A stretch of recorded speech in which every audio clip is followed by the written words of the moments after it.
ध्यान रखें कि इस चैनल में निश्चित सभी जानकारी केवल शिक्षित और सूचनात्मक उद्देश्यों के लिए है। इस यूट्यूब चैनल से प्राप्त किसी भी जानकारी को निवेश सलाह, वित्तीय सलाह, कानूनी सलाह, व्यक्तिगत सलाह के रूप में नहीं लिया जाना चाहिए। जय हिंद दोस्तों। यूएस कांग्रेसमैन पेट्रिक का ये कहना है कि जो स्टेबल्स कॉइन है क्रिप्टो के अंदर, जो आप स्टेबल्स कॉइन देख रहे हैं, जो मेजर छोटे मोटे की बात नहीं है, जो टॉप 10 के अंदर आते हैं वहाँ पे हम देखें तो यूएसडीटी और यूएसडीसी दो ही बड़े स्टेबल्स कॉइन है, एक है टीयूएसडी। तीन ऐसे स्टेबल्स कॉइन है वो सबसे ज़्यादा यूज होते हैं। तो यूएस कांग्रेसमैन पेट्रिक का ये कहना है कि स्टेबल्स कॉइन जो है 21वीं सदी का एक पेमेंट सिस्टम का एक हाई लेवल का स्तंभ है। तो एक यूज़ केस दिखा रहे हैं कि स्टेबल्स कॉइन का इतना अच्छा खासा यूज़ केस है 21वीं सदी के अंदर। मैक्सिमम जो सबसे आसान कोई पेमेंट सिस्टम के अंदर चले तो वो स्टेबल्स कॉइन है। अगर स्टेबल्स कॉइन रियल में कोई स्कैम नहीं करते हैं, रियल में चलते, जैसे यूएसडीटी की बात करें तो 2016 से अब तक सर्वाइव कर रहा है। यूएसडीसी की बात करें तो अच्छा खासा सर्वाइव कर रहा है। टीयूएसडी की बात करें तो अच्छा खासा सर्वाइव कर रहा है।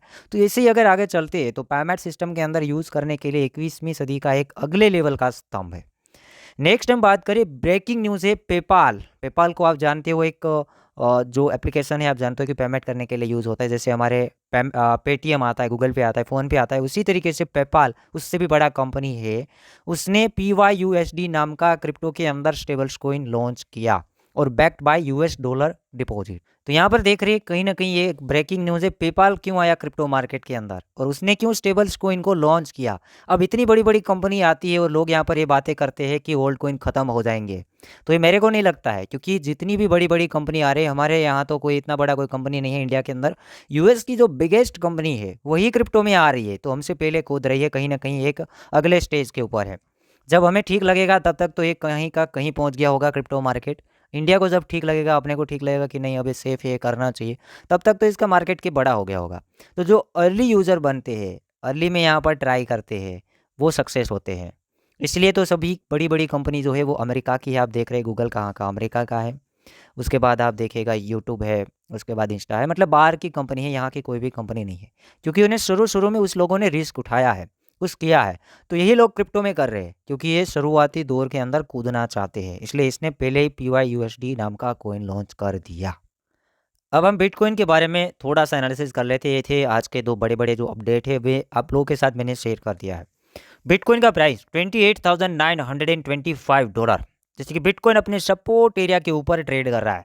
यहाँ पर आपको मैंने एंट्री के बारे में बताया था कि यहाँ पर नीचे बिटकॉइन वीक मार सकता है, तो वीक के ऊपर ही अपना एंट्री बनेगा। और वीक आपको तकरीबन दिया हुआ है कि तकरीबन 28,200 से 28,400, उसी के बीच में कहीं वीक हो सकता है, क्योंकि वहाँ तक गिरेगा तब तक कोई प्रॉब्लम नहीं आएगा, वहाँ वीक बना के रह सकता है और वहाँ पर एक अच्छा खासा एंट्री बन सकता है और ऊपर की एंट्री बन सकता है। और बिना स्टॉप लॉस मत करना, क्योंकि ये अपने सपोर्ट के ऊपर है।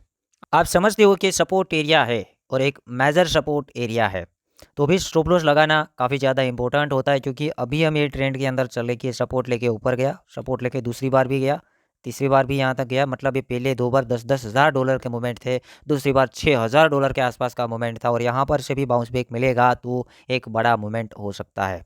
मार्केट में अभी भी कुछ नेगेटिव न्यूज़ें आ सकती है, थोड़ा सा गुमराह किया जा सकता है, क्योंकि जब जंप आएगा तो नेगेटिव न्यूज़ के साथ ही आएगा, पूरा पूरा दिमाग नेगेटिव होगा तब भी आएगा। प्रीवियस से $6,000 का जंप आया था, तब यहाँ पर न्यूज़ थी SSC की कि बहुत गिरा देगा ये मार्केट, बट ये जंप आ गया।